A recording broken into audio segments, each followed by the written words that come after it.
अकोट तालुक्यात गुरुवारी गारपिटीने थैमान घातलं।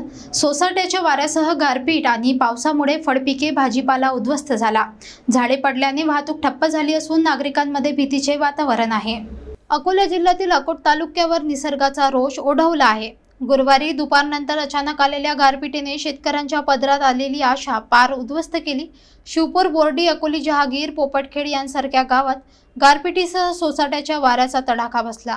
या वादळी हवामानामुळे अनेक ठिकाणी झाड उन्मळून पडली, विजेच्या तारांमध्ये अडथळा निर्माण झाला आणि वाहतुकीवर परिणाम झाला। सर्वात मोठे नुकसान झाले ते थेट शेतकऱ्यांचे। पिकांचे शेवटच्या टप्प्यावर असताना आलेल्या या गारपिटीमुळे भाजीपाला, केळी, डाळिंब, संत्री यांसारख्या फळपिकांचे मोठ्या प्रमाणावर नुकसान झाले।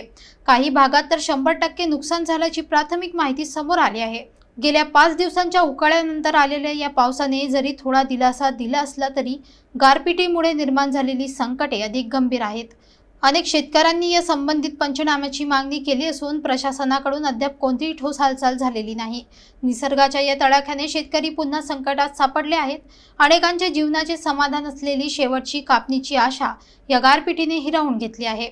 आता सरकारने तातडीने नुकसानग्रस्त भागात मदतकार्य हाती घेण्याची गरज आहे।